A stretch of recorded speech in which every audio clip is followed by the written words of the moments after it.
Smartphone কিনতে গেলে budget বড় একটা বিষয় এবং বাজেট যদি আপনার 20 থেকে 25 এর মধ্যে হয় এবং এই বাজেটে আপনি যদি একটি পাওয়ারফুল গেমিং ফোন চান, সাথে আপনার ক্যামেরাও মোটামুটি ভালো হতে হবে, ব্যাটারি লাইফও ভালো থাকতে হবে, ডিসপ্লেটাও ভালো চান অ্যামোলেড টাইপের, তো আপনারা একটা সেট দেখতে পারেন, সেটা হচ্ছে iQOO Neo 7 Pro। তো এটা লঞ্চ 1 বছর আগের, মার্কেটে এখন এটা নতুন পাওয়া যায়, এটা নতুন প্রায় 43,000 আশেপাশে। আমি অ্যাপেল গ্যাজেট চেক করলাম, সেখানে 43,000 এর মতো প্রাইস দিয়ে রাখছে। Neo 7 Pro এখন আপনি 43,000 টাকা দিয়ে কেন কিনবেন? এর থেকে ভালো অল্টারনেটিভ মার্কেট আছে, তবে প্রি ওন মার্কেটে এটার দাম কিন্তু প্রায় 22 থেকে 23 এর মধ্যে। তো 22 থেকে 23 এর মধ্যে iQOO Neo 7 Pro আমার কাছে ভালো একটা চয়েস মনে হয়েছে। কেন সেটা বলতেছি। ফার্স্ট হচ্ছে এটা স্পেসিফিকেশন। এটা স্পেসিফিকেশন কিন্তু খুবই ভালো লাগছে আমার কাছে। 8+ Gen 1 LPDDR5 এর RAM দিছে, এখানে UFS 3.1 স্টোরেজ দিছে এবং এই সেটটা আন্ডার 25K, ভালো একটা অপশন। এই একটা কারণে আমার কাছে বেশ সাপোর্টিভ মনে হয়েছে এবং বেশ ইম্পর্টেন্ট দিক মনে হয়েছে এই সেট কেনার ক্ষেত্রে। গেমিং যদি আপনারা করেন, ভিডিও এডিটিং করতে চান, অনেকে মোবাইল এখন ভিডিও এডিটিং করে, অথবা আপনি ব্লগিং টগিং করেন, সেক্ষেত্রে আসতেছি ক্যামেরা সেকশনে বিস্তারিত বলবো এটা নিয়ে। তো যেহেতু 8+ Gen 1 ইউজ করছে, এখানে কিন্তু গেমিং খুব সলিড পাবেন এবং পারফরমেন্স সেন্ট্রিক ফোনই এটা। তো আমি এটার আন্তর্জাতিক স্কোর চেক করলাম, 13 লাখের উপরে ছিল, তো এটা বেশ ভালো একটা বিষয়। 8+ Gen 1 এবং 8 Gen 2 এর মধ্যে খুব একটা ডিফারেন্স নাই, ডিফারেন্স আছে 8 Gen 1 এর থেকে। CPU থ্রটল টেস্ট করলাম, সেখানে CPU থ্রটল খুব একটা বেশি না, থ্রটল করে না বললেই চলে। 80% উপরে এটার হাই থ্রটল আসছে এবং এভারেজ থ্রটল স্কোর যেটা দেখলাম, জিপ স্কোর 3.5 লাখের কাছাকাছি। স্কোর ভালো ছিল, এখানে Geekbench 6 এর score, multi core, single core ভালো পাইছি। স্টোরেজও ফাস্ট পাইছি, স্টোরেজ রিড রাইট স্পিড মানে সিমিলার টাইপের ছিল, ভালো ছিল। পাবজির রেজাল্টটা বলি, পাবজি এখানে 90 FPS সাপোর্ট আপনারা পাবেন এবং পাবজিতে মানে বেশ ভালো একটা ফিডব্যাক দেয়। এখানে গেমিং মোড ডেডিকেটেড দেওয়া আছে, আপনারা বুস্ট মোড অন করেও খেলতে পারেন, সেক্ষেত্রে একটি পারফরমেন্স বুস্ট পাবেন। 120 FPS এর একটা কাছাকাছি একটা ফিডব্যাক দিয়ে থাকে। ই স্পোর্টস মোড আছে ডেডিকেটেড, তো গেমিং মোডে এইসব অপশনগুলো পেয়ে যাবেন। জাইরো যদি ইউজ করে খেলেন, তাহলে এগুলো মানে ফ্রেম ইন্টারপোলেশন, ফ্রেম অ্যাড করা, এগুলো বন্ধ করে খেলবেন, সেক্ষেত্রে ভালো একটা পারফরমেন্স পাবেন। সেট গেমিং এর সময় বেশ ভালো একটা সলিড পারফরমেন্স ব্যাকআপ দেয় এবং হিটিং খুব একটা দেখিনি গেমিং করতে গিয়ে। পাবজিতে আমি ফ্রেম ড্রপ দেখিনি, মানে স্টেবল ছিল ফ্রেম এবং খেলেও বেশ এনজয় করছি, পারফরমেন্স স্মুথ ছিল। আমার কাছে গেম নিয়ে কোনো ইস্যু মনে নেই, পাবজিতে বেশ ভালো আউটপুট দেয়। কার এক্স স্ট্রিট এটা ট্রাই করছি, এটা ভারী একটি গেম, তো এখানে গেমিং মোড ওইভাবে এতটা ইউজ করি নাই, হ্যাং ল্যাগ দেখি নাই, ভালোভাবে প্লে করা যাচ্ছিল। আর সিওডি ট্রাই করছি, সিওডি তো বেশ ভালো পারফরমেন্স দিচ্ছে, সিওডি ব্যালেন্স গেম, এখানে হাই এফপিএস আলট্রা ফ্রেম রেটে খেলা হয়েছে, তো কোনো রকম ইস্যু দেখি না এটা নিয়ে। এবং গেমিং এর সবচেয়ে বড় জিনিস হচ্ছে এর মধ্যে হিটিং খুবই কম হয়, আর হিট সর্বোচ্চ 39 ডিগ্রি সেলসিয়াস পর্যন্ত গেছে, যেটা CPU থ্রটলের ক্ষেত্রে এবং পাবজিতে মোটামুটি যা পাইছি। তো গ্লাস ব্যাগ দিছে এখানে, এটা আরেকটা ভার্সন আছে, সেটা হচ্ছে আপনার ইকো লেদার টাইপের, সেটা আমার কাছে খুব একটা ভালো লাগে না। কালারটা সুন্দর লাগতে পারে, অরেঞ্জ আপনাদের ভালো লাগবে, দিতে পারেন এটা। তো এটা আমার সমস্যা হলো স্ক্র্যাচ পড়ে যায় প্রচুর, বেশি দিন ইউজ করলে স্ক্র্যাচ পড়ে। তো এটা গ্লাস ব্যাগ হতে খুব একটা স্ক্র্যাচ পড়ে না এবং বেশ প্রিমিয়ামই আছে সেটটা।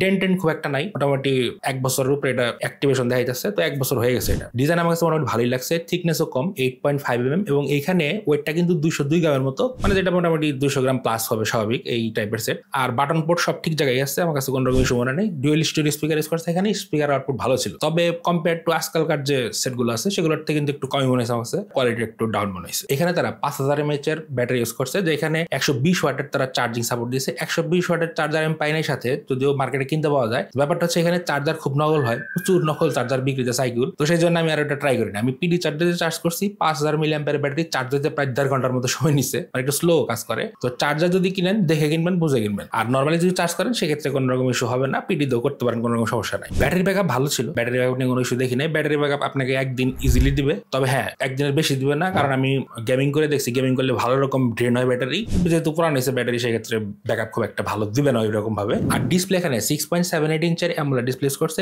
HDR10+ সাপোর্ট দিচ্ছে, 120 Hz রিফ্রেশ রেট আছে। এখানে আপনি কালার মোড কয়েকটা পাবেন, তো আমি এখানে ভিভিডি ডিসপ্লে ইউজ করছি, সেক্ষেত্রে কালারফুল একটা আউটপুট দিচ্ছে, তবে কাজ করতে গেলে সেখানে আপনারা ন্যাচারালের রাখবেন, সেক্ষেত্রে ভালো একটা আউটপুট পাবেন। আর এখানে ডেডিকেটেড 120 Hz মোড আছে, সেটা আপনারা সেট করে রাখলে মানে 120 Hz পাবেন। তবে আমি ইউএফও টেস্ট করতে গিয়ে দেখলাম 120 Hz এটা কিন্তু পাইতেছে না, 60তেই থাকে, তো ফার্স্টে থাকলেও পরে চলে যায় 60। তো ফোর্সফুলি আপনারা এটা অ্যাক্টিভ করে রাখতে পারবেন, সেই অপশনের ভিতরে আছে দেওয়া, তো সেটা কাজ করে। এখানে ওয়াইড ওয়ান এলন দেওয়া আছে, আপনারা এইচডিআর যে ভিডিওগুলো আছে ইউটিউবে 60 FPS এ রান করতে পারবেন কোনো রকম হ্যাং ল্যাগ ছাড়া। তো ডিসপ্লে কোয়ালিটি ভালো ছিল। এখানে তারা FunTouchOS 15 ইউজ করছে, Android 15 দিচ্ছে। এটা লঞ্চ হয়েছিল Android 13 এ, এটা 2 বছরের তারা ওএস আপডেট দিবে, অতএব 15 চলে আসছে, আপডেট দিবে না। আর FunTouchOS 15 যেহেতু, তো এখানে কিছু এআই ফিচার তারা দিচ্ছে, যারা আপনারা ইরেস্ট্রেস এগুলো করতে পারবেন। আর এখানে আপনারা সার্কেল টু সার্চ অপশনটা পেয়ে যাবেন। আর ডায়ালের ক্ষেত্রে এখানে গুগল ডায়ালার দেওয়া আছে, আপনারা চাইলে যেহেতু iQOO ফোন সেহেতু ভিভোর ডায়ালার ইউজ করতে পারেন, সেক্ষেত্রে অ্যাপসে গিয়ে আপনার এটা চেঞ্জ করে নিতে হবে, সেক্ষেত্রে কল রেকর্ডিং অপশন পাবেন। আর আপডেট এখানে আসবে না, সিকিউরিটি প্যাচ লেটেস্টটাই দেওয়া আছে, আরেক বছর সিকিউরিটি প্যাচ পাবেন। তো সফটওয়্যার এক্সপিরিয়েন্স ভালো ছিল, তবে